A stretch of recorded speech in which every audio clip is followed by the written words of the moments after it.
नमस्कार दर्शकों, आज हम बात करेंगे संत रामपाल जी महाराज द्वारा लिखित पुस्तक ज्ञान गंगा के बारे में, जो आजकल बहुत ही ज़्यादा चर्चा का विषय बना हुआ है। क्योंकि एक तरफ जो समाज का एक बहुत बड़ा तबका जो है इस ज्ञान गंगा पुस्तक को एसएमएस के द्वारा भी मंगा रहा है, इन्हें पढ़ भी रहा है और इससे प्रभावित होकर अपने जन जीवन को भी सुधार कर रहे हैं।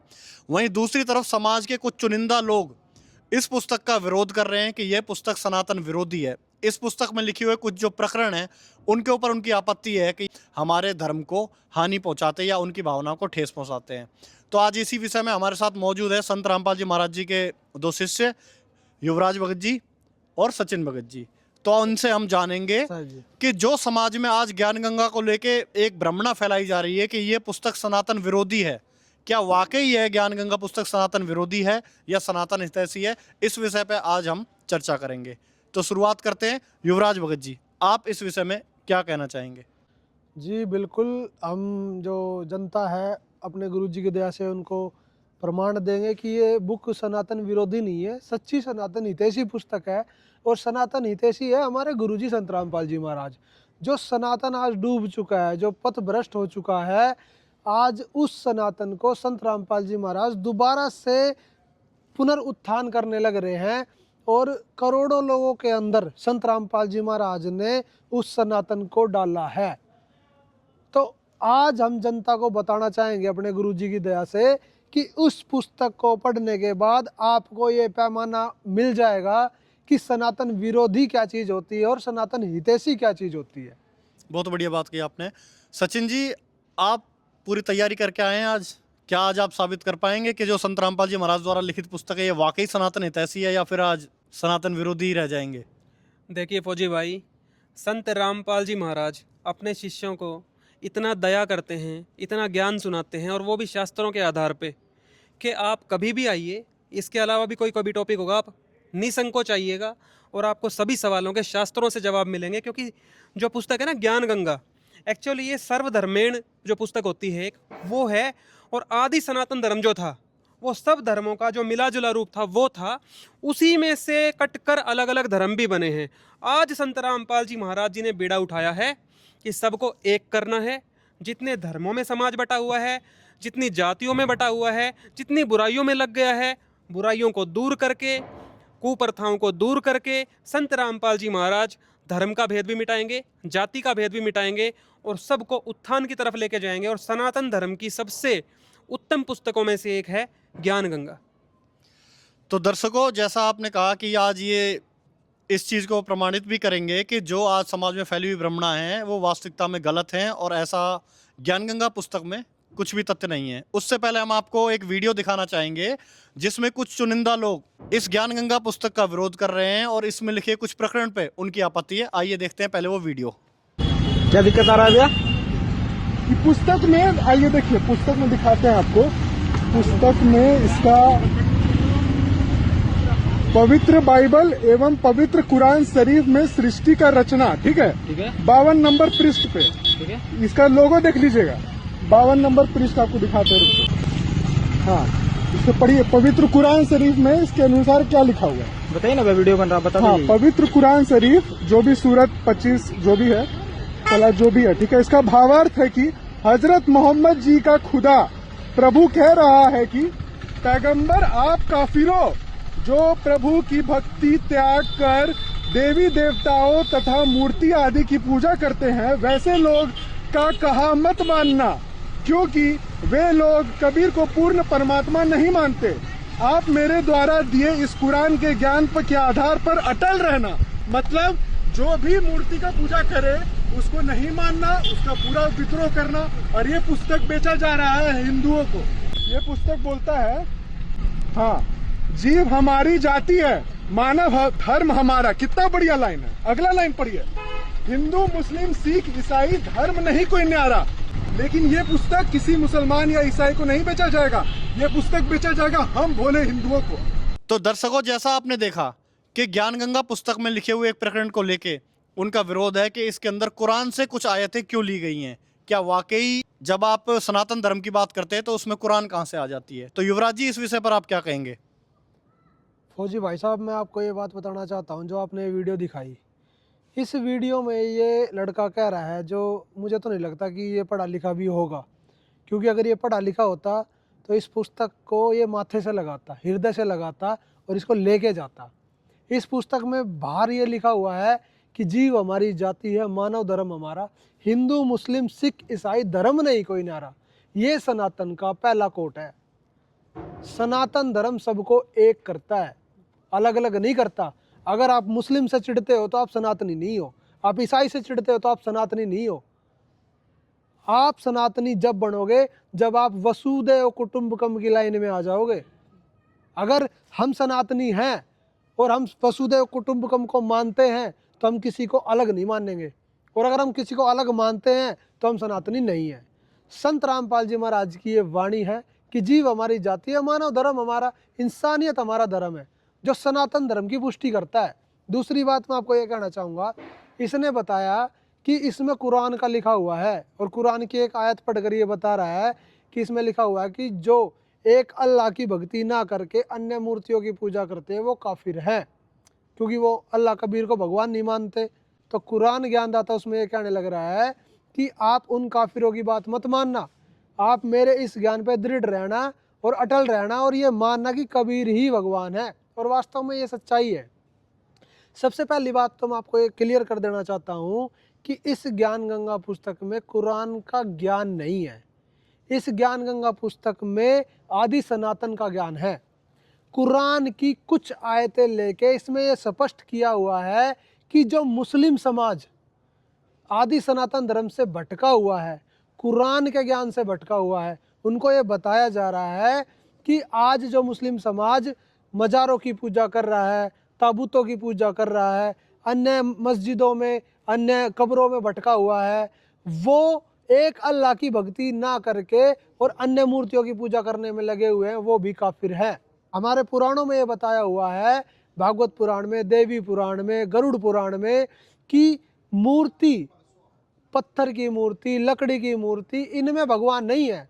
भगवान तो हमारे भाव में बसते हैं। गरुड़ पुराण में लिखा हुआ है कि हमारे शरीर में कमल बने हुए, कमल चक्र बने हुए, इनमें देवी देवताओं का निवास है। सच्चे गुरु से उनके मंत्र लेके उनकी भक्ति करो, उन देवी देवताओं की जो संत रामपाल जी महाराज देने लग रहे हैं। तो सिर्फ इस पुस्तक में कुरान ही नहीं है, इस पुस्तक में पवित्र वेद, पवित्र गीता, पवित्र गुरु ग्रंथ साहिब, कुरान और बाइबल सभी का ज्ञान दिया हुआ है। तो हमें ये समझना चाहिए, जैसे मान लो आपका बच्चा बिगड़ा हुआ है और आप वो दारू पीता है, तो हमें उसको दूध के फायदे भी बताने पड़ते हैं और दारू के नुकसान भी बताने पड़ते हैं। और जिन बच्चों ने कभी दारू नहीं पी, उन बच्चों के सामने दारू रख के और दूध रख के बताया जाता है ये तो दारू है और ये दूध है, तुम भी मत कभी पीना अगर ऐसी कोई चीज़ मिले तो संत रामपाल जी महाराज ने ज्ञान गंगा पुस्तक में वो चीज़ें भी रखी हैं जो हमें नहीं करनी चाहिए, और वो चीज़ें भी रखी है जो हमें करनी चाहिए। क्योंकि कुछ समाज तो इन चीज़ों को जानता है और कुछ समाज तो आज तक आध्यात्मिक मार्ग में आया ही नहीं है। तो संत रामपाल जी महाराज की ज्ञान गंगा पुस्तक पहली से लेके और PhD तक के बच्चे के लिए लाभदायक है, लेकिन पढ़ने की देरी है। तो हम ये कहना चाहेंगे कि जिस बातों पे, जिन प्रकरणों पे विवाद है, उन प्रकरणों को हम प्रमाण सहित गुरु जी की दया से संत रामपाल जी महाराज के ज्ञान अनुसार ये साबित करेंगे कि ये पुस्तक सनातन हितैषी है, सनातन विरोधी नहीं। सचिन जी, आप इस विषय पर क्या कहेंगे? युवराज जी तो कह रहे हैं कि ये PhD तक की नॉलेज देती है, क्या वाकई ये PhD तक की नॉलेज दे पाएगी? देखिए, ज्ञान गंगा जो पुस्तक है वो बिल्कुल प्रमाणित पुस्तक है, और अगर आप कहोगे कि भाई दूसरे धर्म को गाली देना ही सनातन धर्म है, तो हम संत रामपाल जी महाराज जी के शिष्य इस बात को स्वीकार नहीं करेंगे। हम मानते हैं सभी हमारे भाई हैं।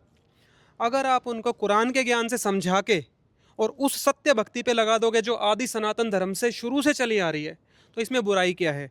और जो आपने अभी वीडियो दिखाया उसमें 2 टॉपिक निकल के आए हैं जिनका ये लड़का अनजाने में ये गलत धर्मगुरुओं के फंस गया है। इसने आज तक अंधभक्ति करी है, इसको शास्त्रों का कोई ज्ञान नहीं मिला। जैसे युवराज भाई ने बताया कि ये अनपढ़ है, मैं थोड़ा सा और इलेबोरेट करके बताऊं तो ये अनपढ़ है धार्मिक मार्ग का। अक्षर ज्ञान तो इसको है, इसने पढ़ के तो बता दिया, पर ये रेफरेंस नहीं समझ पा रहा। क्यों? क्योंकि धार्मिक ज्ञान में अधिकतर समाज आज अनपढ़ ही है। आप चाहे किसी इंजीनियर डॉक्टर को भी ले लोगे ना, उसे भी धार्मिक ज्ञान नहीं है। संत रामपाल जी महाराज जी की जो सवाल की लिस्ट आती है ना, आध्यात्मिक सवाल की, उसमें पहला सवाल है कौन ब्रह्मा का पिता है, कौन विष्णु की माँ, शंकर का दादा कौन है, हमको दे बता। ये नहीं बता सकते, जब इनके नकली धर्मगुरु ही बताने में असमर्थ हैं, तो ये कहाँ से जानेंगे आध्यात्मिक ज्ञान को? ये तो शुरुआत बताइए आपको, जिसमें ये वहीं फेल हो जाते हैं। अब बात आती है कुरान के इस टॉपिक की, जो ये आयत ली गई है सूरत फुरकानी 25 आयत नंबर 52, फला तुतियल काफिरिन व बिही जिहादन कबीरन।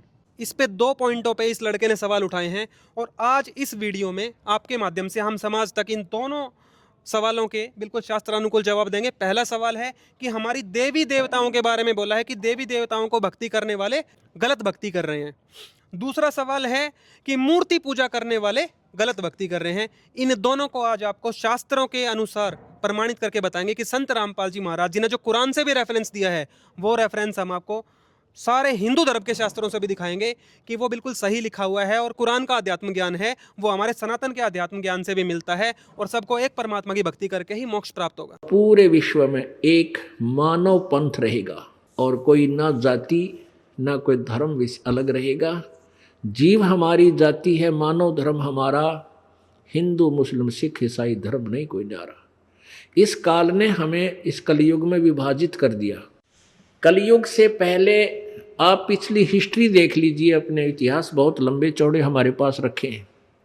कोई धर्म अलग नहीं था, द्वापर तक कोई भी मजहब नहीं था, 4 वर्ण अवश्य थे। अभी कलयुग में काल को पता था कि ये कहीं मेरे जाल से निकल ना जावे, इसलिए कई मजहब बना दिए। आपस में लड़ो मरो कटो, अपने अपने धर्म को उत्तम बतावे। कहते हैं कोई एक है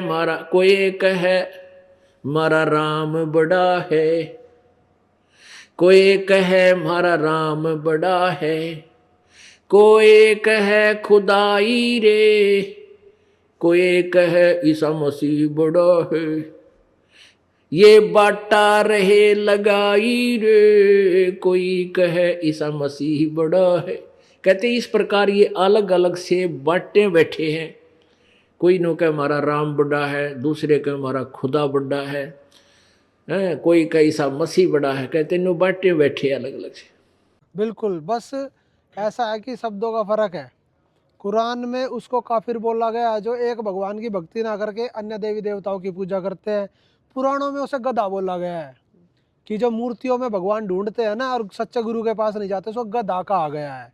और ये हम अपनी तरफ से नहीं कह रही है, हमारे पुराण कहते हैं जो वेद व्यास जी ने लिखे हुए हैं।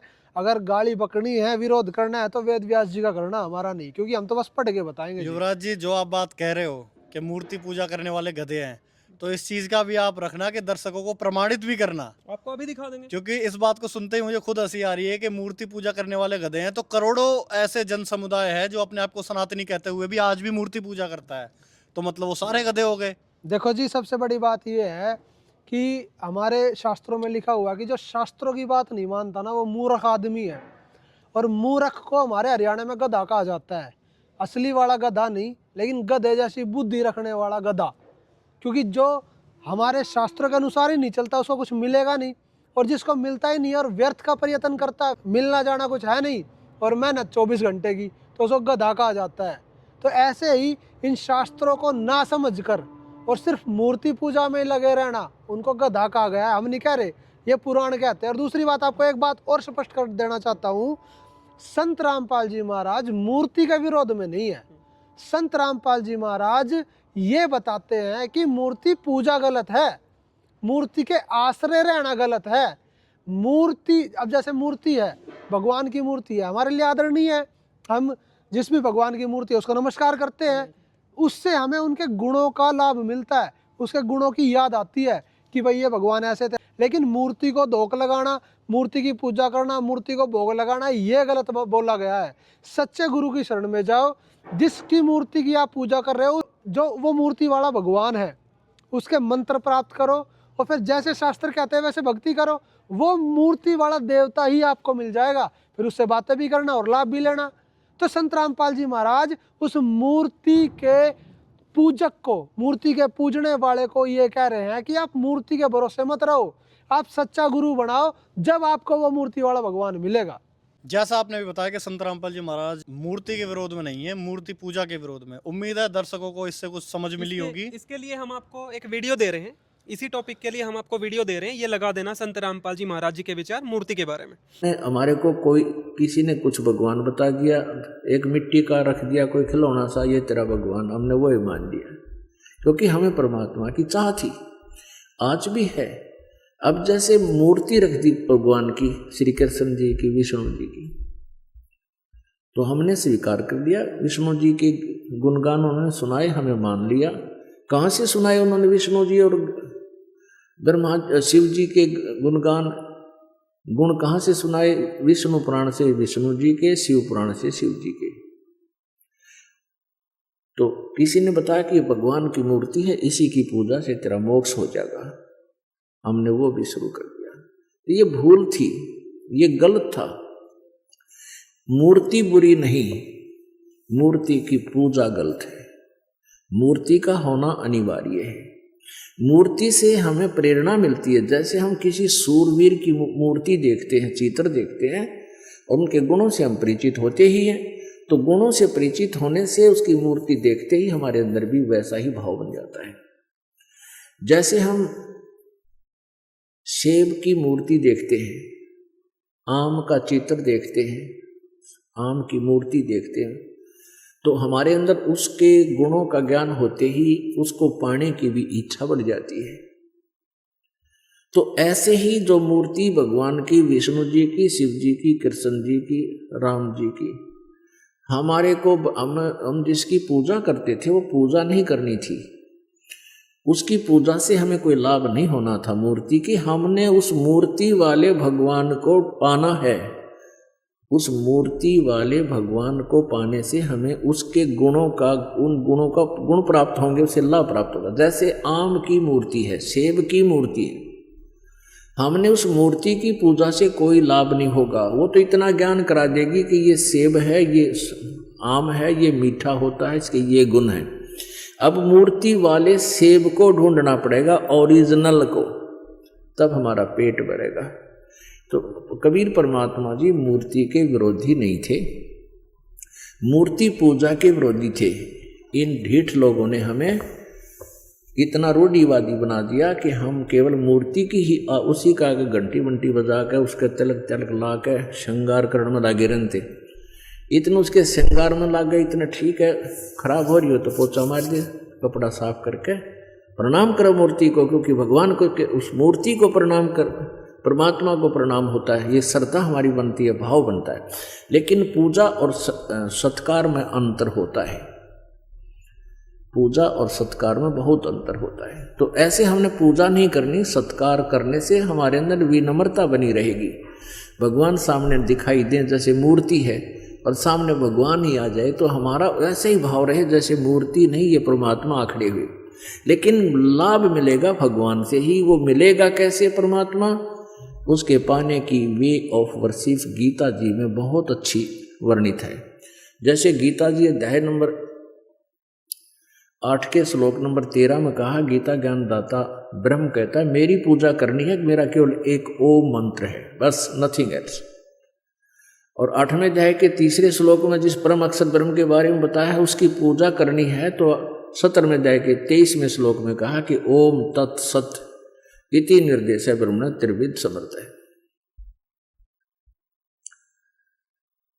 उस परमात्मा के यानी परम अक्षर ब्रह्म के पाने का ओम तो सीधा ही क्लियर है, स्पष्ट है, और तत् और सत ये दोनों सांकेतिक गुप्त हैं।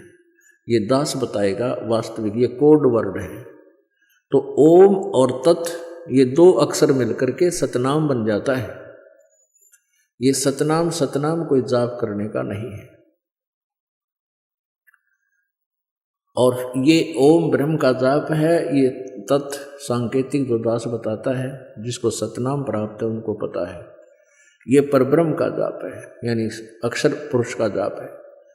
और सत ये परम अक्षर ब्रह्म का जाप है, यानी ये गुप्त है, ये कोड वर्ड है, ये दास बताएगा। हमने उस परमात्मा को पाना है, मूर्ति से कोई लाभ नहीं होगा। हमने उस परमात्मा को पाना है जिसकी हम खोज कर रहे हैं, जिससे हमें पूर्ण लाभ होगा। अब गीता ज्ञान दाता कहता है कि तू सर्वभाव से उस परमेश्वर की शरण में जा जिसकी कृपा से तू परम शांति और शाश्वत स्थान यानी सतलोक को प्राप्त होगा।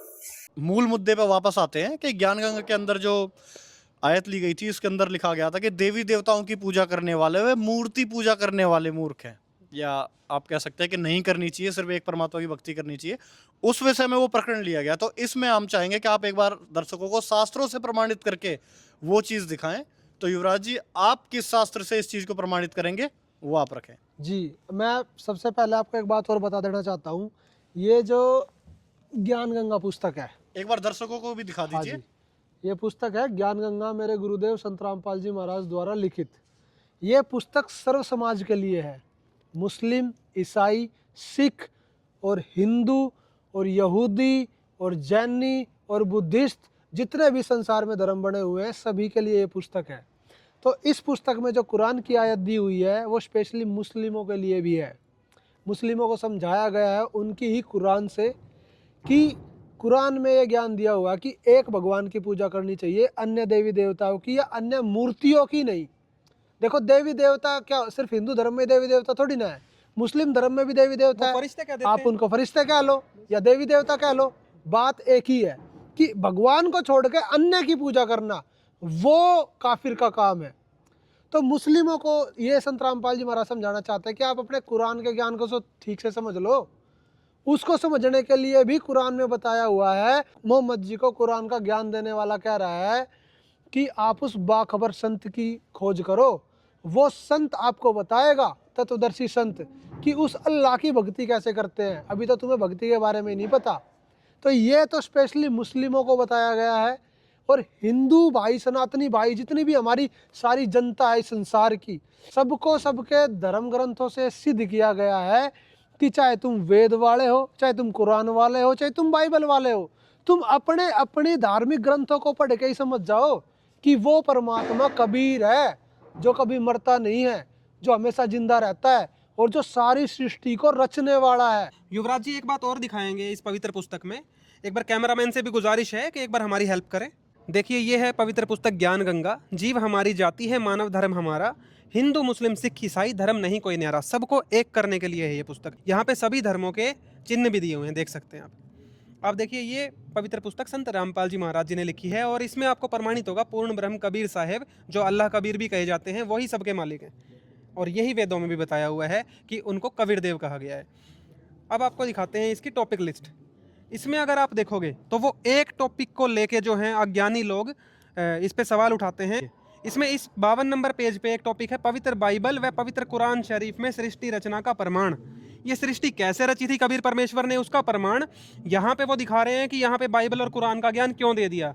भाई, उन भाइयों को भी तो अपने सनातन धर्म का ज्ञान होना चाहिए कि कहाँ से परमात्मा ने किस तरीके से सृष्टि की, इसलिए ये दिया हुआ है। बाकी आप ऊपर से देखोगे तो क्या दिया हुआ है, ये देखो, पवित्र अथर्ववेद में भी यही प्रमाण, ऋग्वेद में, श्रीमद् देवी भागवत महापुराण में, शिव महापुराण में, भगवत गीता में, कबीर परमेश्वर जी की वाणी में, गरीबदास जी महाराज जी की वाणी में, नानक जी की वाणी में और अन्य संतों द्वारा भी उस सृष्टि रचना का प्रमाण दिया गया है।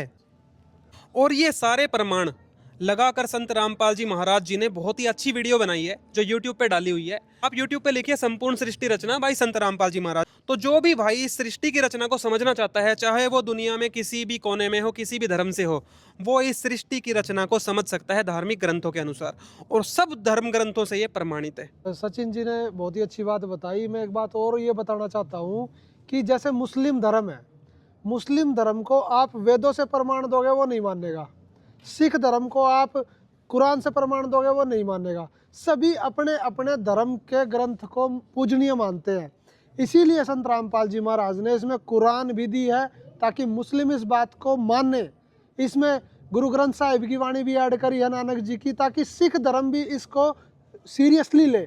इसमें वेदों को भी ऐड किया गया है, वेदों से भी प्रमाण दिया गया है ताकि सनातनी जो हिंदू लोग हैं वो इस बात को माने।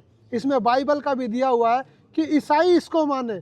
सभी धर्म ग्रंथों से इसमें प्रमाण इसलिए लिया गया है ताकि सभी धर्मों के लोग संत रामपाल जी महाराज के इस ज्ञान को एक्सेप्ट करें कि संत रामपाल जी महाराज ही वो पूर्ण गुरु हैं जो सभी धर्म ग्रंथों से निचोड़ निकाल कर ये बता रहे हैं कि हमारे धर्म ग्रंथों में एक ही ज्ञान है और एक ही भगवान है, उसका नाम कबीर है। बस हमें थोड़ा सा समय देना पड़ेगा इस ज्ञान को समझने के लिए। तो अभी युवराज भाई से ही मैं आगे प्रार्थना करूंगा कि आप कृपया पुराणों से इनको प्रमाण दिखाइए, जो हमारे गुरुदेव ने ज्ञान दिया है कृपया इनको दिखा दीजिए कि मूर्ति पूजा के बारे में हमारे ग्रंथ क्या कहते हैं। जी बिल्कुल, संत रामपाल जी महाराज जी की दया से, उनके ज्ञान के अनुसार हम अपनी जनता को ये प्रमाण देंगे कि कुरान में तो उन्होंने देख लिया कि मूर्ति पूजा वालों को काफिर बताया गया है। अब हमारे सनातन धर्म के ग्रंथों में यानी कि पुराणों में मूर्ति पूजने वाले को क्या कहा गया है, ये देखिए आप दोस्तों। ये है गरुड़ पुराण, 1189 कोड है, गीता प्रेस गोरखपुर। इसके धर्म कांड के प्रेत कल्प में 575 नंबर पेज पे लिखा हुआ है, आप देखिए। देवता कभी काष्ठ और पत्थर की शिला में नहीं रहते, वे तो प्राणी के भाव में विराजमान रहते हैं। ये तो हो गया एक प्रमाण। अब आपको दिखाते हैं सुधा सागर। ये देखिए, ये है श्री भागवत सुधा सागर, 1930 कोड है, गीता प्रेस गोरखपुर से। इसके अध्याय 84 में 10वां स्कंद है।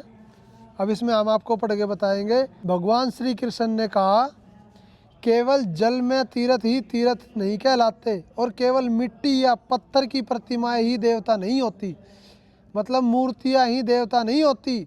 संत पुरुष ही वास्तव में तीर्थ और देवता होते हैं, यानी कि तत्वदर्शी संत ही तीर्थ होते हैं और वो ही देवता होते हैं। संत पुरुष तो दर्शन मात्र से ही कृतार्थ कर देते हैं। अग्नि, सूर्य, चंद्रमा, तारे, पृथ्वी, जल, आकाश, वायु, वाणी और मन के अधिष्ठात्र देवता उपासना करने पर भी पाप का पूरा पूरा नाश नहीं कर सकते। इसमें बताया गया है कि देवी देवताओं की पूजा भी व्यर्थ है, क्योंकि आपके पाप को काटने में, प्रारब्ध को काटने में वे असमर्थ हैं, क्योंकि उनकी उपासना से भेद बुद्धि का नाश नहीं होता, आपको तत्व ज्ञान नहीं मिलेगा, आप उलझे रहोगे, वह और भी बढ़ती है। परंतु यदि घड़ी दो घड़ी भी ज्ञानी महापुरुषों की सेवा की जाए, यानी कि तत्वदर्शी संत की सेवा की जाए, तो वे सारे पाप ताप मिटा देते हैं, क्योंकि वे भेद बुद्धि के विनाशक है, क्योंकि वे जो आपके अंदर अज्ञान भरा हुआ है उसको काट के और सत्य ज्ञान भर देते हैं। मिट्टी, पत्थर, काष्ठ आदि पार्थिव विकारों को ही इष्ट देव मानता है तथा जो केवल जल को ही तीर्थ समझता है, ज्ञानी महापुरुषों को नहीं, वह मनुष्य होने पर भी पशुओं में भी नीच गधा है। यानी कि नीच बोला गया है, पशुओं में भी नीच, मतलब पशु तो नीच है ही, उसमें भी नीच गधा, यानी कि इतनी घटिया कैटेगरी बताई गई है। कृष्ण भगवान ने बताया है कि जो मूर्ति को भगवान मानते हैं, जल में तीर्थ को भगवान मानते हैं और इनमें उलझे रहते हैं, वे गधे हैं।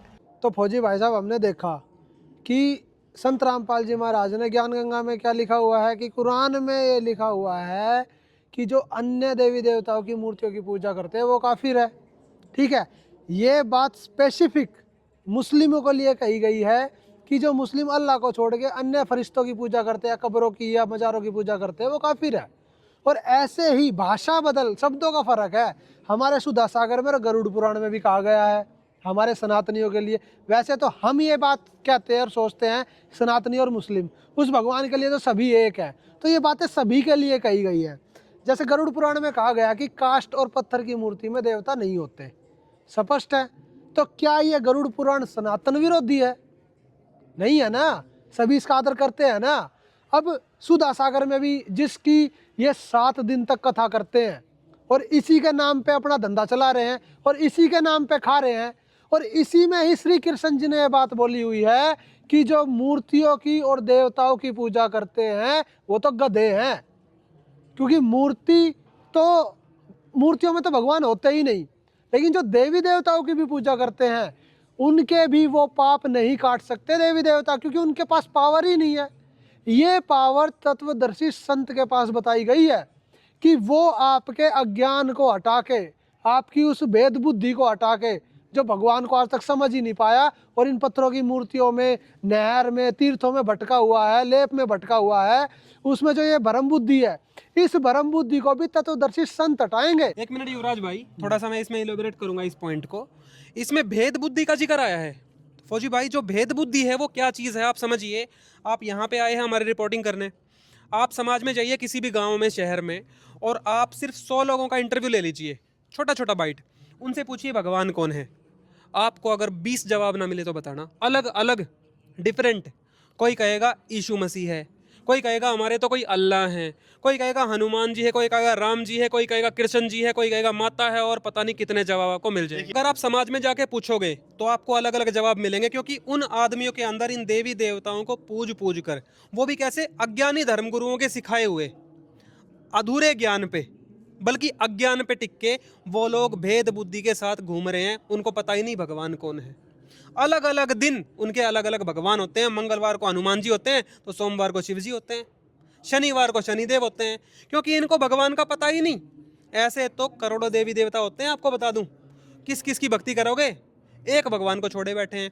केवल तत्वदर्शी संत रामपाल जी महाराज जी के आप 100 भक्तों से मिलो या लाख से मिलो, उनसे किसी से भी, जो 2 साल का भी बच्चा है ना, उससे जाके पूछो भगवान कौन है, आपको स्पष्ट जवाब मिलेगा, कबीर देव ही भगवान है, कबीर इज गॉड। और वो आपको वेदों से और गीता से, कुरान से, बाइबल से, सबसे रेफरेंस देके बता देगा। तो वो काम है तत्वदर्शी संत की शिक्षा का। तो फौजी भाई, जो सचिन भाई ने जो बात बताई, सारे पुराण, सारे सदग्रंथ सिर्फ एक ही जगह आके टिकते हैं कि देवी देवता कभी भी हमारा प्रारब्ध नहीं काट सकते, तो उनकी पूजा व्यर्थ है इष्ट रूप में। दूसरा, सदग्रंथ सभी, चाहे वो कुरान हो, चाहे बाइबल हो, चाहे वो पुराण हो, चाहे चारों वेद हो, वो एक तत्वदर्शी संत की तरफ इशारा कर रहे हैं। जो पूर्ण परमात्मा है, उसकी भक्ति और उसका भेद जानने के लिए, उसका ज्ञान जानने के लिए तत्वदर्शी संतों की शरण में जाओ। वो आपको सही तरीके से बताएंगे कि वास्तव में देवी देवताओं की साधना कैसे करनी है, पूर्ण परमात्मा की साधना कैसे करनी है, ये जो अज्ञान फैला हुआ है इनको कैसे मिटाना है, और कैसे आदि सनातन धर्म का पुनरुत्थान करना है। तो आज वास्तव में जो तत्वदर्शी संत है वो संत रामपाल जी महाराज हैं, जिन्होंने अपने एक आध्यात्मिक ज्ञान का जो एक टपका, हम तो एक बूंद कहेंगे, एक ज्ञान गंगा, क्योंकि संत रामपाल जी महाराज सागर है ज्ञान का, और उन्होंने सागर में से एक बूंद निकाली है ज्ञान गंगा, जो मानव मात्र के लिए पर्याप्त है। तो उस ज्ञान गंगा में संत रामपाल जी महाराज ने इस भेद को ही खत्म कर दिया। अगर कोई निष्पक्ष होके और आदमियों वाली बुद्धि से इसको पढ़ेगा ना, उसको 1 मिनट में समझ में आ जाएगा हु इज द गॉड, कि वो कबीर साहब है जो संत रामपाल जी महाराज के रूप में आए हुए हैं। तो फौजी भाई, मैं ये बात बताना चाहूँगा कि संत रामपाल जी महाराज नहीं कह रहे, श्री कृष्ण जी भी भागवत पुराण में कहने लग रहे हैं कि जो मूर्ति को ही भगवान मानता है, तीर्थ को ही भगवान मानता है, वो तो गधा है। और अगर ज्ञान गंगा में ये बात लिखी हुई है और ज्ञान गंगा सनातन विरोधी है, तो फिर तो कृष्ण जी भी सनातन विरोधी होए और ये शास्त्र भी सनातन विरोधी होए। वास्तव में ना तो कृष्ण जी सनातन विरोधी, और ना शास्त्र सनातन विरोधी, और ना ही ज्ञान गंगा सनातन विरोधी। सनातन विरोधी हैं वो अज्ञानी धर्मगुरु, पाखंडी धर्मगुरु, जो जनता को आज तक ये ज्ञान ही नहीं दे पाए, जिससे उनका ये भ्रम दूर हो कि मूर्ति क्या है, भगवान क्या है, देवता क्या है। वास्तव में ये ज्ञान संत रामपाल जी महाराज आज देने लग रहे हैं। और जब ये तत्व ज्ञान जगत में फैलता है तो लोगों को यही लगता है कि उन्होंने आज से पहले कुछ सुना नहीं। लेकिन अगर वो थोड़ी सी बुद्धि, थोड़ी सी इंसानी बुद्धि लगा के इस ज्ञान गंगा को अच्छे से पढ़ ले तो उनको समझ में आ जाए। जैसा कि लाखों लोग इसको मंगाने लग रहे हैं, ज्ञान गंगा पुस्तक को पढ़ने लग रहे हैं और वाह वाह करते हैं संत रामपाल जी महाराज की, कि धन्य है ऐसे संत रामपाल जी महाराज संत जिन्होंने ज्ञान लिखा, जिनसे लाखों करोड़ों लोगों का जीवन उद्धार हो गया। तो मैं तो यही कहना चाहूँगा कि जो ज्ञान गंगा का विरोध करते हैं वो एक बार इस पुस्तक को पूरी पढ़े और फिर बात करें, जो भी उनकी शंकाएं हैं समाधान होगा उनका गुरु जी की दया से। बहुत बढ़िया बताया आपने युवराज जी। तो सचिन जी, हम ये जानना चाहेंगे कि जैसे युवराज भगत जी ने बताया कि मूर्ति पूजा और इस चीज़ का शास्त्रों में भी मना कर रखा है, संत रामपाल जी महाराज जी भी शास्त्रों से ही प्रमाणित करते हैं, लेकिन आज की जो रीत चली हुई समाज में, करोड़ों लोग मूर्ति पूजा करते हैं। अब तो एक नया लड्डू गोपाल का भी ट्रेंड आ गया है मार्केट में। तो जब श्री कृष्ण जी ने मूर्ति पूजा की मना कर दी तो लड्डू गोपाल के रूप में श्री कृष्ण जी की ही पूजा होती है। तो इस विषय में आप क्या कहेंगे? आपको स्पष्ट बताना चाहेंगे कि लोगों को आस्था तो है भगवान में, लोग चाहते हैं कि भगवान को प्राप्त करें, भगवान की पूजा करें। अब इन नकली कथावाचकों ने, नकली पखंडियों ने लोगों को दे दिए खिलौने। जैसे अभी कृष्ण जी ने भी बताया है भागवत पुराण में, सुधा सागर के अंदर, कि भाई जो मूर्ति पूजा में लगे हैं, संतों का ज्ञान नहीं समझ रहे, शास्त्रों के अनुसार साधना ही नहीं कर रहे, वो गधे हैं। तो लोगों को गधा बनाया जा रहा है इन नकली पाखंडी धर्मगुरुओं के द्वारा। ना तो इनको पता कृष्ण जी ने क्या कहा है, ना इनको ये पता वेदों में क्या लिखा है, ना इनको किसी शास्त्र का पता। ये लोग तो अनपढ़ बनाए गए हैं, आध्यात्मिक ज्ञान में पूर्ण रूप से अज्ञानी बना के। इनको ये लड्डू गोपाल पकड़ा दिया। आप लड्डू गोपाल का जिक्र कर रहे थे, तो उसी पे अगर हम लें तो लोग लड्डू गोपाल को कोई तो किसी एरिया में तो चिकन खिला रहे हैं, वहाँ भी पाप। शास्त्रों में साफ लिखा है ये मांस खाने वाले नरक में ही जाएंगे, भगवान की भक्ति के नाम पे भी नरक में जाएंगे, सोचो। दूसरी बात, लड्डू गोपाल जी को कभी तो स्कूल में भेज देते हैं। देखो बच्चों वाला खेल बना रखा है। अब ना तो लड्डू गोपाल स्कूल में जाता, सबको पता है, पर फिर भी मतलब कार्टून है क्या ये? कोई भगवान है? कार्टून है? क्या कर रखा है तुमने इसके साथ? भगवान की बेइज्जती सनातन विरोधी तो ये नकली धर्मगुरु हैं जो इनको लड्डू गोपाल में लगा रहे हैं। लड्डू गोपाल को कभी तो बुखार हो जाता है, कभी ठंड लगने लग जाती है, कभी इसको बुखार हो जाता है, कभी इसको गर्मी लगती है। ऐसे ऐसे भगवान हमें दे दिए पत्थर के बना के। सिर्फ भावना में ले लो कि इसको बुखार हो गया, इसको ये हो गया।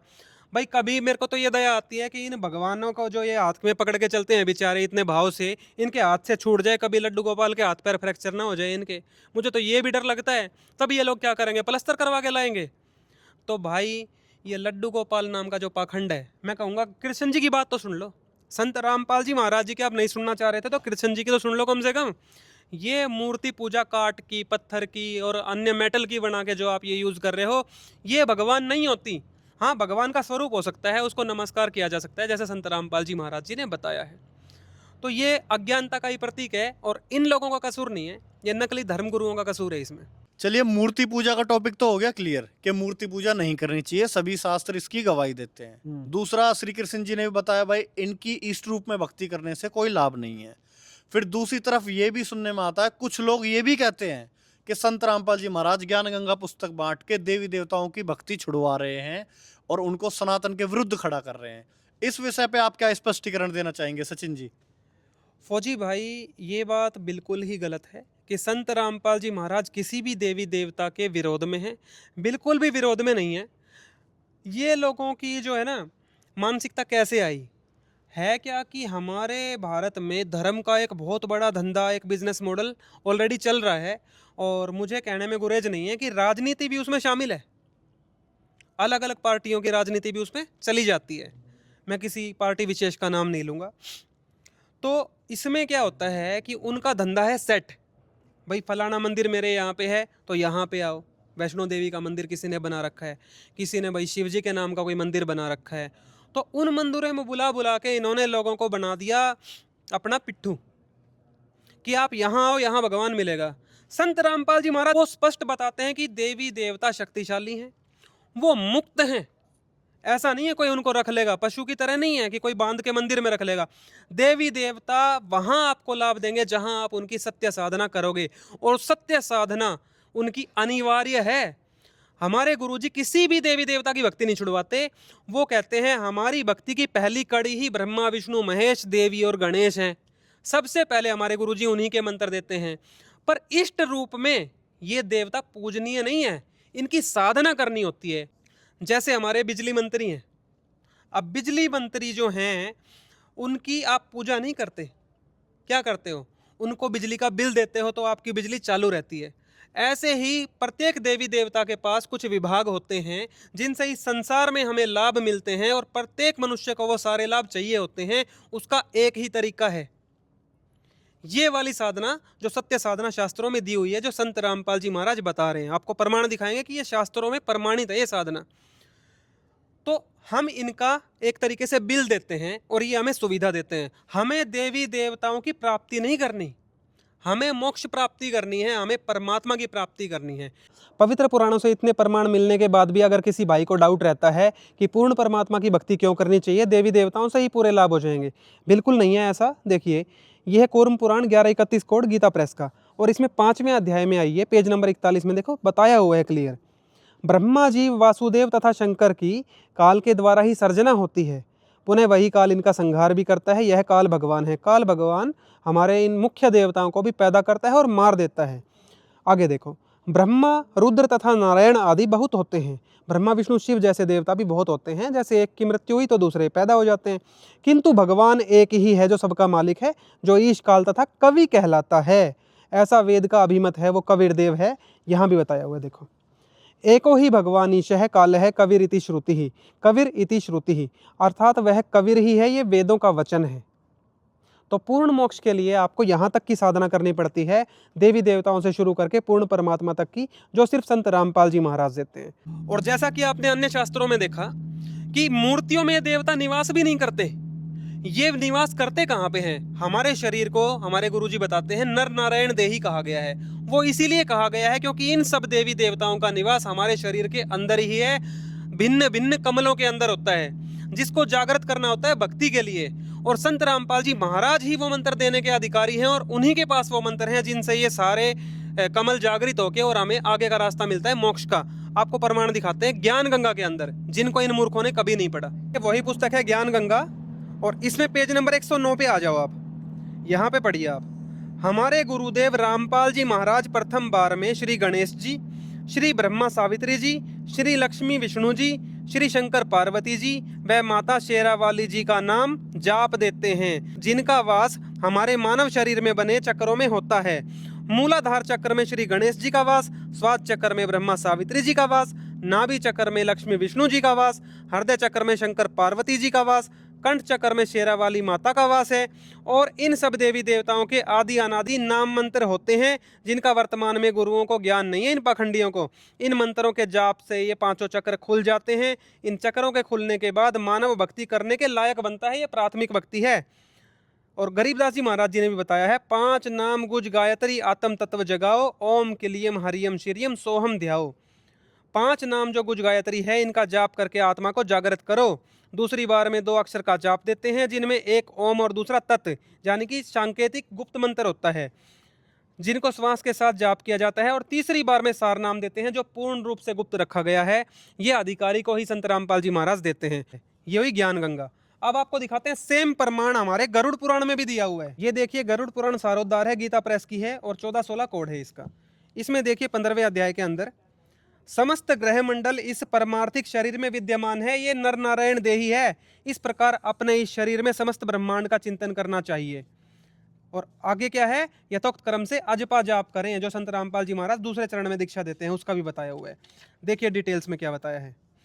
इन चक्रों में क्रमशः गणेश, ब्रह्मा, विष्णु, शिव, जीवात्मा, गुरु तथा व्यापक पर ब्रह्म का चिंतन करना चाहिए। अर्थात मूलाधार चक्र में गणेश का, स्वादिष्ठान चक्र में ब्रह्मा जी का, मणिपुर चक्र में विष्णु का, अनाहत चक्र में शिव का, विशुद्ध चक्र में जीवात्मा का, आज्ञा चक्र में गुरु का, और सहस्त्रार चक्र में सर्वव्यापी पर ब्रह्म का चिंतन करना चाहिए।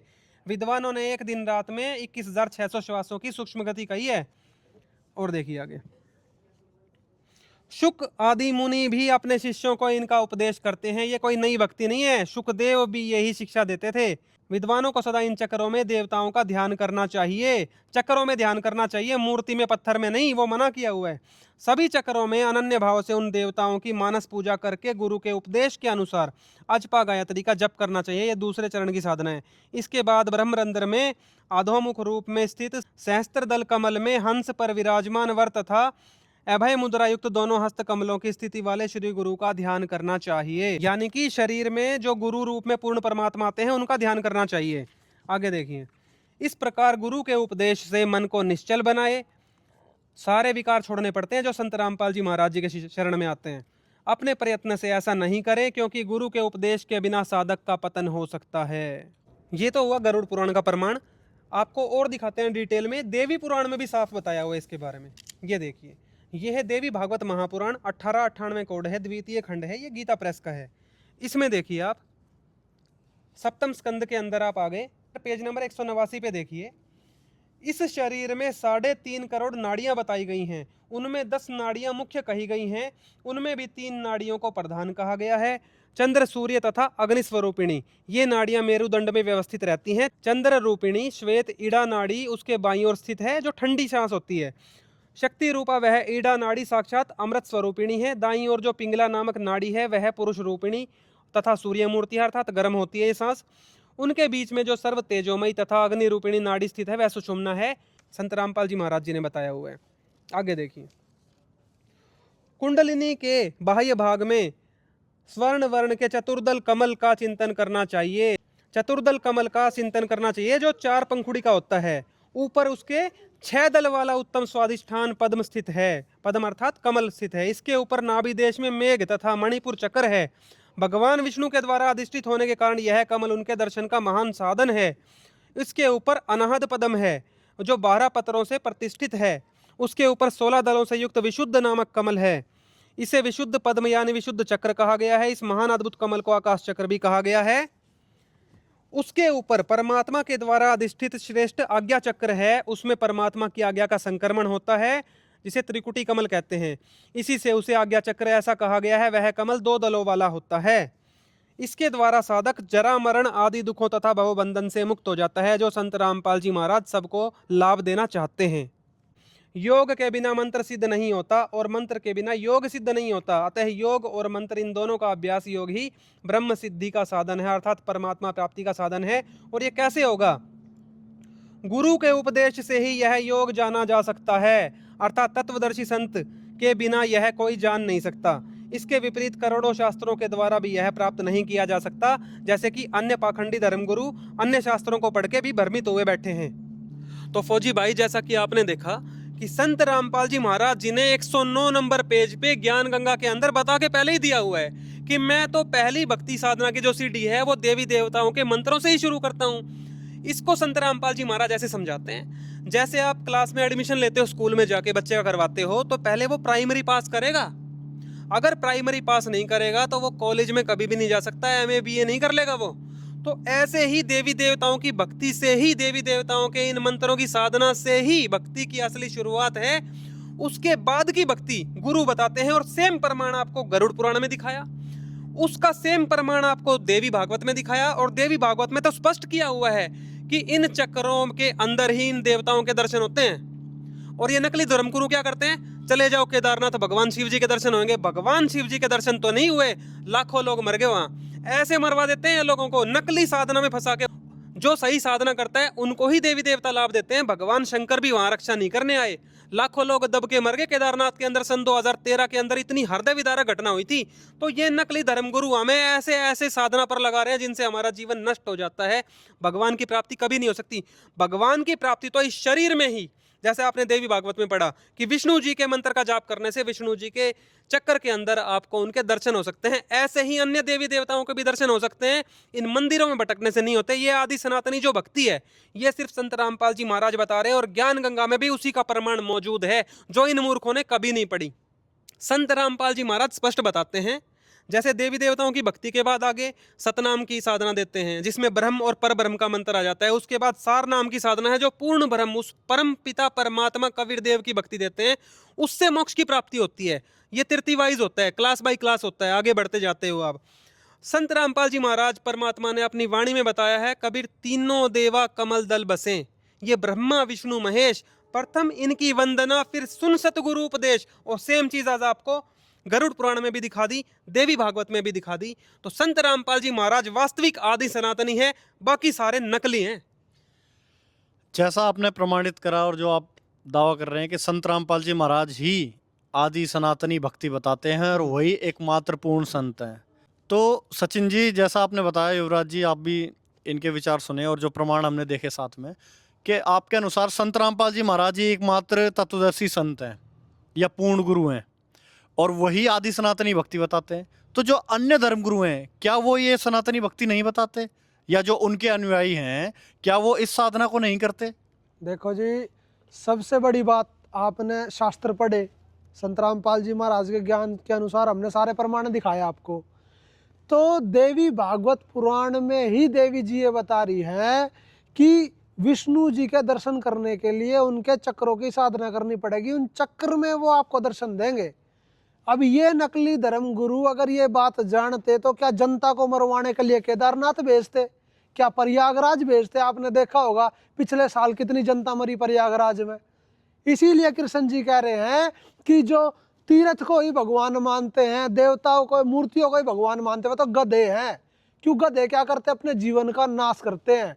और यहाँ प्रयागराज में जाके दुनिया ने अपने जीवन का नाश किया। वहाँ केदारनाथ में जाके ऐसी बाढ़ आई, दुनिया की दुनिया मर गई। तो संत रामपाल जी महाराज जो ज्ञान बता रहे हैं वास्तविक वो शास्त्रों का ज्ञान है। ये नकली धर्म गुरु तो अपना धंधा चला रहे हैं, अपना पेट भरने के लिए। इनको जनता के मोक्ष से कोई लेना देना नहीं है, इनका पेट भरना चाहिए, जनता चाहे कहीं भी मरो। वास्तविक साधना जो संत रामपाल जी महाराज बता रहे हैं, संत रामपाल जी महाराज ये कहते हैं कि आपको कहीं जाने की जरूरत नहीं है। ये देवी देवता आप सभी के शरीर में बसते हैं, चाहे वो हिंदू हो, चाहे वो मुस्लिम हो, चाहे वो सिख हो, चाहे ईसाई हो, चाहे किसी भी धर्म का हो। संत रामपाल जी महाराज बताते हैं चाहे हिंदू हो, चाहे मुस्लिम हो, चाहे सिख हो, चाहे ईसाई हो, सभी के शरीर की रचना भगवान ने एक जैसी की हुई है और सभी के शरीर में ही इन कमलों का, चक्रों का निवास है। उसमें ये देवी देवता बसते हैं। उनकी साधना और उनके दर्शन करने के लिए हमें सच्चे मंत्रों की आवश्यकता होती है। जैसे आपने गरुड़ पुराण में देखा, वो सच्चे मंत्र देगा तत्वदर्शी संत। श्री सुधा सागर में कृष्ण जी बता रहे हैं कि संत की शरण में जाओ, वो आपके अज्ञान को मिटा के सत्य ज्ञान देगा और मंत्र देगा, जिससे आपका मोक्ष भी हो पाएगा और आपका भ्रम भी दूर होगा। तो संत रामपाल जी महाराज हमें आदि सनातनी भक्ति दे रहे हैं, जिसमें देवी देवताओं के मंत्र हैं। उनकी साधना करने के बाद ब्रह्म की और परब्रह्म की साधना और फिर पूर्ण ब्रह्म की साधना संत रामपाल जी महाराज बताते हैं। इसी का एक प्रमाण हम दिखाते हैं आपको। जैसे ये कुछ नकली, कुछ शरारती तत्व संत रामपाल जी महाराज की ज्ञान गंगा पे सवाल उठाते हैं। अगर ये पूरी पढ़ लेना तो इनकी नजरें नीची हो जाए। जो इन्होंने कुकर्म करे है ना, इनको दुख होगा इस कुकर्म का। अब जैसे कि संत रामपाल जी महाराज ने एक बुक बनाई हुई है, मैं कैमरामैन से कहूँगा इसको क्लोज करके दिखाए एक बार। ये है मुसलमान भाई नहीं समझे ज्ञान कुरान, यानी कि मुसलमान भी अपने कुरान के ज्ञान को नहीं समझ पाए। इसमें भी संत रामपाल जी महाराज ने मुस्लिम भाइयों को ये समझाया है कि हमें आदि सनातनी भक्ति करनी चाहिए, जिसकी सभी परमात्मा ने सभी जो जितने भी ये जीव हैं सबको एक रचना में बनाया है। और ये जो मैं आपको बताने लग रहा हूँ कि सभी के शरीर में कमल चक्र बने हुए हैं, संत रामपाल जी महाराज ने जो मुस्लिमों के लिए ये बुक बनाई है, मुसलमान भाई नहीं समझे ज्ञान कुरान, इसमें भी संत रामपाल जी महाराज ने उनको ये बताया हुआ है कि हमारे चक्रों में देवी देवता बसते हैं, हमें इनकी साधना करनी चाहिए। तो दिखाते हैं आपको ये प्रमाण। दोस्तों ये है मुसलमान नहीं समझे ज्ञान कुरान, यानी कि मुसलमानों को संत रामपाल जी महाराज बता रहे हैं कि आपको भी कुरान का सही ज्ञान नहीं है। संत रामपाल जी महाराज ने इसमें क्या बताया ये देखिए। ये इसका पेज नंबर है 17। इसमें लिखा हुआ है, वही मोहम्मद वही महादेव, वही आदम वही बर्मा, दास गरीब दूसरा कोई नहीं, देख अपने घर माँ। संत गरीबदास जी महाराज जी की ये वाणी है। इसमें संत रामपाल जी महाराज ने इसका भावार्थ बताया है। बाबा आदम जी ब्रह्मा जी देवता के लोक से आए थे। फिर बताया कि आदम ब्रह्मा जी के लोक से आए थे, ब्रह्मा के अवतार थे। मोहम्मद जी तमगुण शिव जी के अवतार थे। प्रिय पाठकों, अवतार दो प्रकार के होते हैं। स्वयं वह प्रभु अवतार लेता है, जैसे श्री राम जी, श्री कृष्ण जी आदि के रूप में स्वयं श्री विष्णु जी का अवतार धार कर आए थे। परंतु कपिल ऋषि जी, परशुराम जी को भी विष्णु जी के अवतारों में गिना जाता है।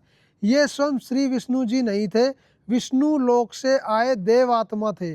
उनके पास कुछ शक्ति विष्णु जी की थी, क्योंकि वे उन्हीं के द्वारा भेजे गए थे। इसी प्रकार हजरत मोहम्मद जी श्री शिव जी के लोक से आए थे, अवतार थे, तथा बाबा आदम जी ब्रह्मा जी के लोक से आए थे, देवात्मा अवतार थे।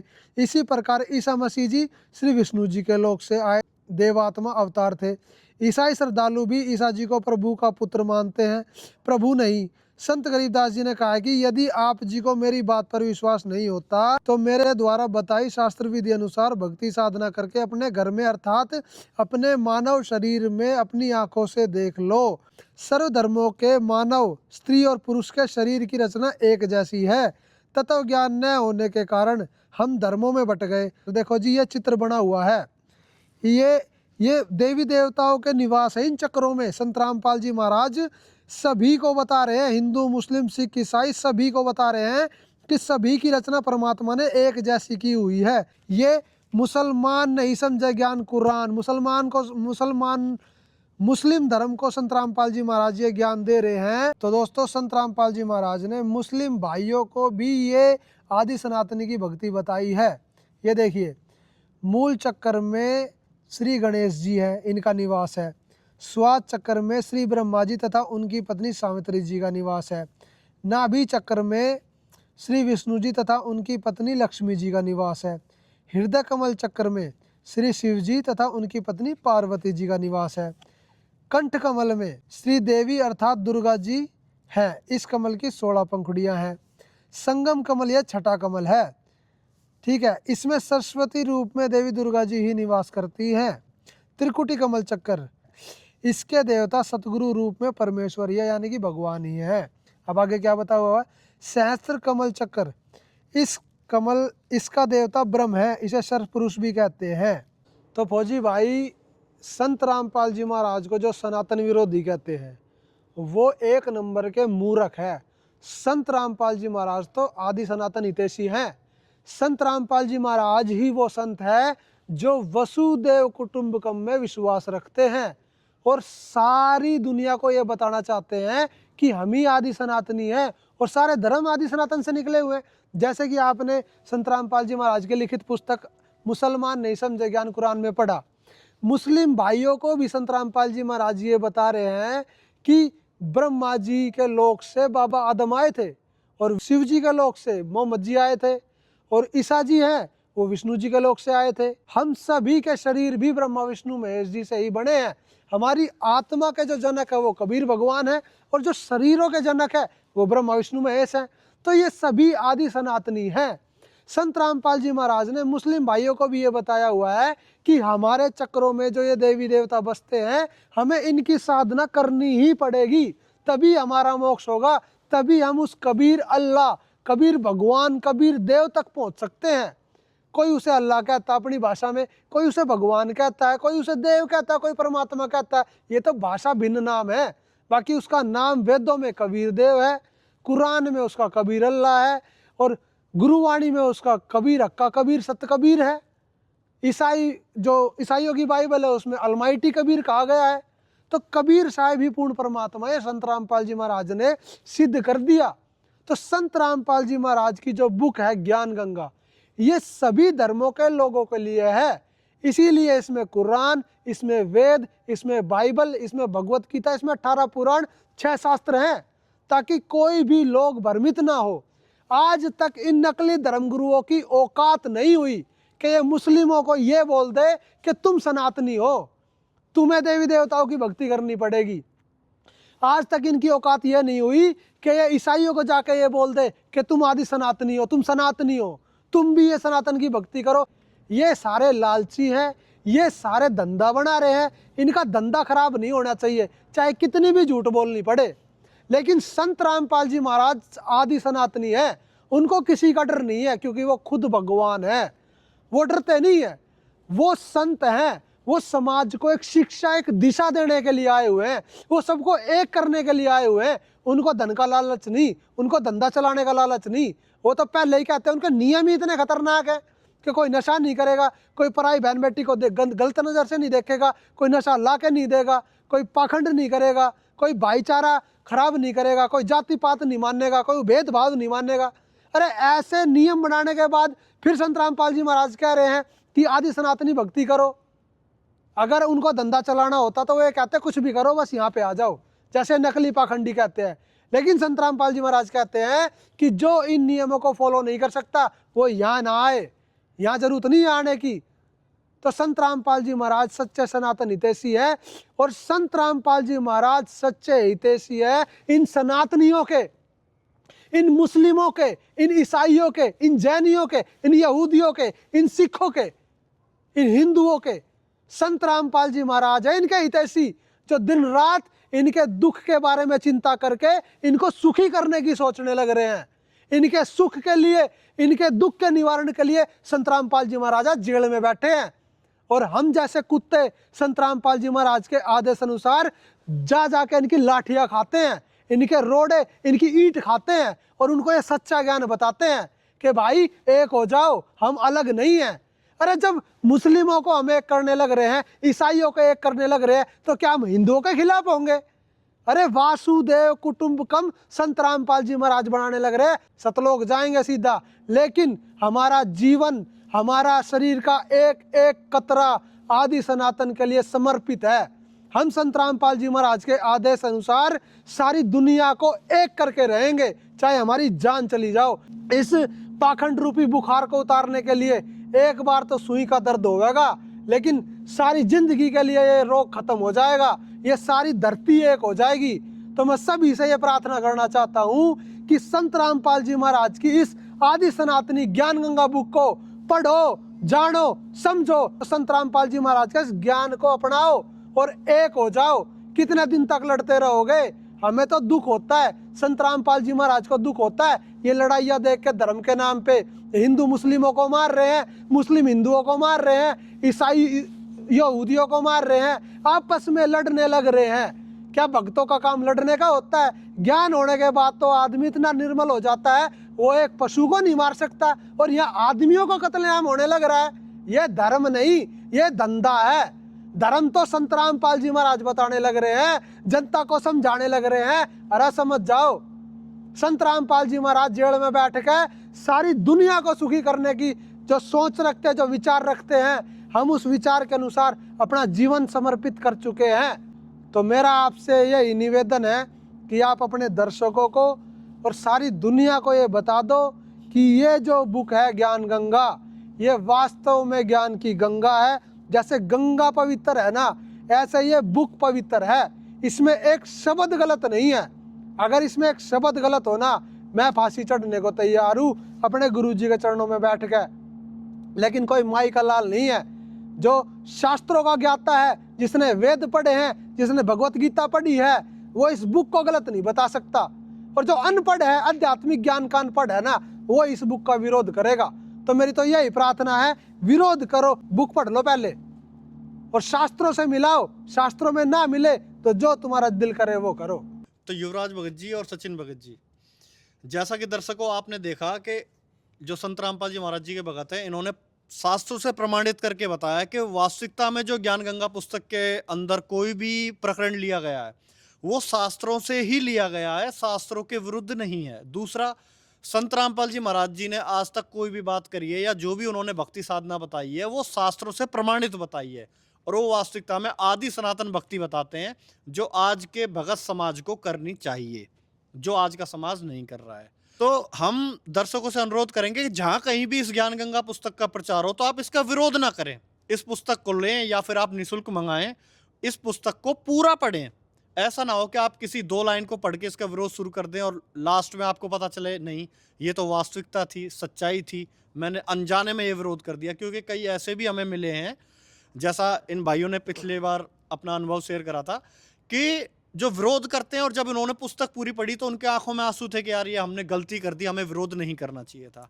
तो ऐसी गलती आपसे ना बने, तो अनुरोध रहेगा कि आप इस पुस्तक को पूरा पढ़ें और मंगवाएं, और ज़्यादा से ज़्यादा हो सके तो इस पुस्तक का भी ये कहें कि वास्तविकता में सनातन हितैषी है, अन्य लोगों में भी आप इस चीज़ को प्रमोट करें। तो जाने से पहले एक बार हम लास्ट का शॉट लेना चाहेंगे। युवराज भगत जी और सचिन भगत जी, आप क्या कहना चाहेंगे, अंतिम 2 शब्द हमारे दर्शकों के लिए? देखिए, एक तो मैं इन पुस्तकों के बारे में कहूँगा, जैसे आज 2 धार्मिक पुस्तकों की यहाँ पे चर्चा हुई है मेन, दोनों ही संत रामपाल जी महाराज जी के द्वारा लिखी गई है। मुसलमान नहीं समझे ज्ञान कुरान, तो सभी मुस्लिम भाई, देखो सभी हमारे भाई हैं इस विश्व में, तो उनसे प्रार्थना है कि मुस्लिम भाई ज़रूर इस पुस्तक को फ्री में मंगवा के पढ़ सकते हो। ये है ज्ञान गंगा पुस्तक। इसके लिए भी जो भाई इसको पढ़ना चाहता है बिल्कुल फ्री में आपको उपलब्ध करवा दी जाएगी। संत रामपाल जी महाराज जी ने बहुत दया की हुई है, आप इसको ऑर्डर करें, फ्री में मंगवा के पढ़ें और अपने जीवन का कल्याण करवाएं। हिंदू, मुस्लिम, सिख, ईसाई, जिस भी धर्म के लोग हैं, यूट्यूब पे सर्च करें संत रामपाल जी महाराज, और उस चैनल पे जाके डेली 7:30 बजे सत्संग आता है, बाकी कभी भी देख सकते हैं। और कम से कम 2-3 महीने लगातार निष्पक्ष होकर सत्संग सुने जी, फिर आपको पता चल जाएगा कि संत रामपाल जी महाराज कितने बड़े समाज सुधारक हैं, कितने सच्चे सनातन हितैषी हैं। और उस संत को आप, मैं कहता हूँ, गारंटी देता हूँ, आप अपने पलकों पर बैठा लोगे जब आपको एक ज्ञान समझ में आ जाएगा। और सभी जो भ्रमित लोग हैं उनको मैं ये कहना चाहूँगा कि थोड़ा सा ज्ञान ले लो। फैक्टफुल डिबेट हमारा चैनल है संत रामपाल जी महाराज का, उस चैनल पे जाके कि सनातन धर्म कहाँ बिगड़ा था और कैसे सुधरेगा, इसकी सारी डिटेल जानने के लिए फैक्टफुल डिबेट जरूर सब्सक्राइब करें। सत साहिब जी। तो दर्शकों, ये थी हमारी ज्ञान गंगा के ऊपर एक आध्यात्मिक चर्चा। आप अपनी राय हमें कमेंट बॉक्स में ज़रूर दें कि आपको ये कैसा लगा, आपके डाउट ज़रूर क्लियर होंगे इस चीज़ को लेके। अगर किसी की फिर भी कोई शंका रह जाती है तो आप हमें कमेंट बॉक्स में ज़रूर लिखें कि हमें इस चीज़ पर रहा। तो अगली जो वीडियो रहेगी उसमें हम आपके उन शंकाओं के ऊपर भी एक वीडियो बना के देंगे ताकि आपके डाउट क्लियर हो। धन्यवाद। सत साहिब जी।